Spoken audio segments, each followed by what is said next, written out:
जिन मंत्रियों की खुद की अपनी एजुकेशन नहीं है वो हमें ग्रेजुएट पोस्ट ग्रेजुएट लोगों को ये बताते हैं कि कैसे देश चलेगा।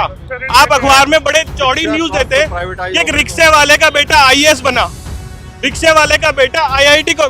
भाई जब एजुकेशन मिलेगी नहीं तो ये कहानियां सिर्फ इतिहास में पढ़ाई जाएंगी। सरकार तो कहती है कि बहुत सारा जो पब्लिक सेक्टर है वो लंगड़े घोड़े की तरह हो गया है। अरे नहीं, लंगड़ा घोड़ा बनाया भी सरकारी नीतियों ने है। आप जिन नीतियों के नाम पे, जिन योजनाओं के नाम पे आप संसद में खड़े होकर, पूरे विश्व पटल पे खड़े होकर कहते हैं कि हमने इतने करोड़ खाते खोले, गिनीज बुक में नाम दर्ज हो गया, इतने लोगों को पेंशन व्यवस्था कराई, ये सरकारी बैंकों ने खोले। अनुराग ठाकुर का स्टेटमेंट मैं आपको दिखाता हूँ। 36 करोड़ में से 33 करोड़ से ज्यादा अकाउंट सरकारी बैंकों ने खोले हैं।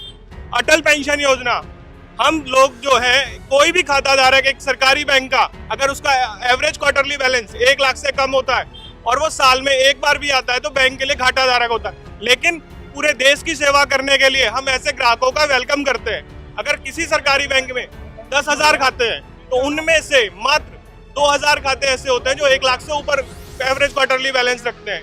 अगर उन बाकी ग्राहकों को हम निकाल देंगे सिर्फ लाभ कमाने के लिए तो ये देश फिर से साहूकारी के चंगुल में फंस जाएगा। बैंक प्राइवेट स्कूलों की तरह होते हैं। बिल्कुल प्राइवेट। आज आप प्राइवेट, एक आम आदमी जब बीमार पड़ता है तो वो पीएमसी की तरफ जाता है कि सरकारी पीएचसी मिल जाए, कोई सरकारी अस्पताल। वो कभी मेदांता, आप मेरे को बताइए मेदांता में कितने गरीब आदमी अपना इलाज कराते हैं? या सिटी बैंक में जिसका 2 लाख रुपए मिनिमम बैलेंस है, आप कहते हैं ना वो प्रॉफिट में कैसे आ रहे हैं प्राइवेट बैंक? मैं आपको बताता हूँ। जब 2 लाख रुपए आप अपना मिनिमम बैलेंस रखेंगे तो आपका कासा बढ़ जाएगा, आपकी कॉस्ट ऑफ डिपॉजिट कम हो जाएगी, तो आप अच्छा इंटरेस्ट रेट दे सकते हैं मार्केट में। लेकिन जो गरीब आदमी जिसके खाते में 500 रुपए भी बड़ी मुश्किल से जुड़ते हैं, उसके पास कभी 2 लाख रुपए होगा नहीं, वो कभी बैंक से जुड़ नहीं पाएगा। तो आप डिजिटल इंडिया का सपना जो दिखा रहे हैं लोगों को, वो कैसे पूरा करेंगे? ये भी कह रहे हैं ना मोदी जी की बाबुओं का देश नहीं बनाना हमें, अब सरकार जो है ज्यादा व्यापार नहीं करेगी। 9वीं पास फेल मंत्री बनेंगे? जो जिन मंत्रियों की खुद की अपनी एजुकेशन नहीं है वो हमें ग्रेजुएट पोस्ट ग्रेजुएट लोगों को ये बताते हैं कि कैसे देश चलेगा। क्या राजनीति में हमने कभी भी ये निर्धारित किया कि इतने प्रधानमंत्री बनने के लिए ये होना चाहिए, फाइनेंस मिनिस्टर के लिए आपको फाइनेंस में नॉलेज होनी चाहिए। एक नौकरी, चपरासी की नौकरी की भी योग्यता निर्धारित है, लेकिन एक रेता की योग्यता निर्धारित है।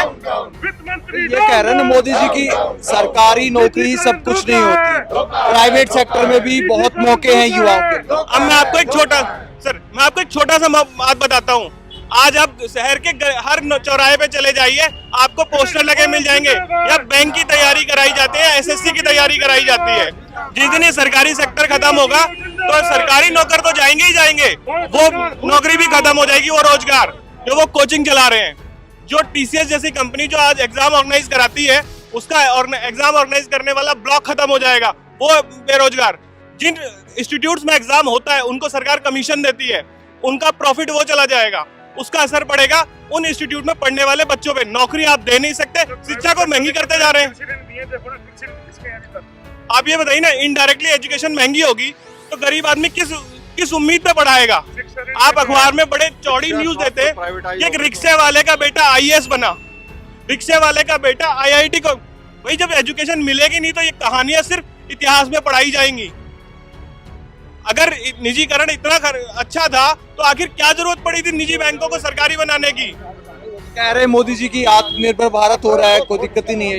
सर आत्मनिर्भर भारत, आप प्राइवेट सेक्टर को लाइसेंस दीजिए ना, लेकिन पब्लिक जो गरीब आदमी है जिसके पास कोई रास्ता नहीं है वो सरकार की तरफ आता है। उन लोगों को आप उनका सर काट के आप अपने अमीर आदमियों को देना चाहते हैं।